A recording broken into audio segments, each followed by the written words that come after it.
Саламатсыздарбы, урматтуу интернет сүйүүчүлөрү, сиздер менен Ражапов каналы. Бүгүнкү сабакта биз стандарттык функциялар жөнүндө сөз кылабыз. Python программалоо тилинде стандарттык функциялар кызматы боюнча топторго бөлүнөт жана ошол ар бир топ модул деп аталган файлдарга жазылат. Мисалы үчүн, математикалык функциялар mass модулунда топтолгон. Эгерде биз өз программабызда mass модулун колдонгубуз келсе, анда аны программабызга жүктөп алышыбыз керек. Ал үчүн import командасын колдонобуз. Import сөзүн жазып, андан соң модулдун аты жазылат. Төмөндө сандар менен иштөөчү кээ бир функциялар көрсөтүлгөн. Мисалы үчүн, int функциясы бул x чыныгы санын калдык бөлүгүн алып салуу менен бүтүн санга айландырат.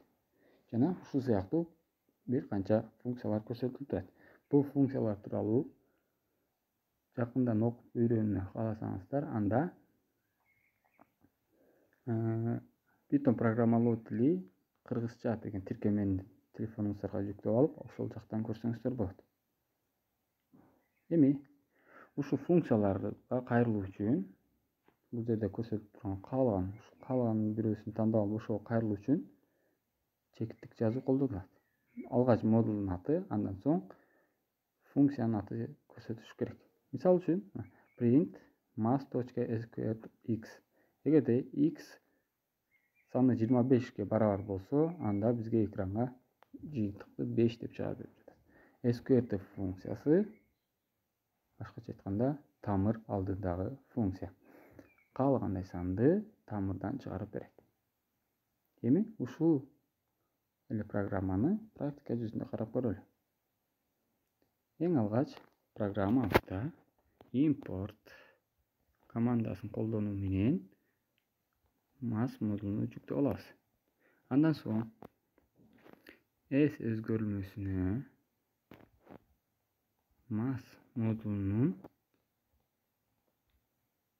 жазылышын mass, андан соң точка, эми sqrt функциясыны коебуз. Дагы бул жерге 25 санын коелу. Иштетип көрөлү.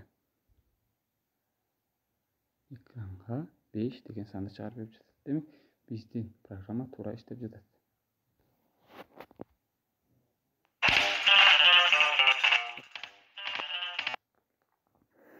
Эми караңыз. 25 санын ордуна 5 санын коюп көрөлү. Биздин программа мындай учурда деле экранга жоопту чыгарып берип жатат. Демек, каалагандай сандын тамырын табууда биз ушул sqrt функциясын колдонсок болот. Жана ошондой эле математикадагы sinus, косинус функцияларында колдонуп чыгарсак болот. Мисалы үчүн, mass.sinus функциясын жазып, ал жерге 1 деп жазып көрөлү. Экранга бизге эмнени чыгарып берет. Демек, sinus функциясы 1 деген мааниде ушул жооп ушундай болот.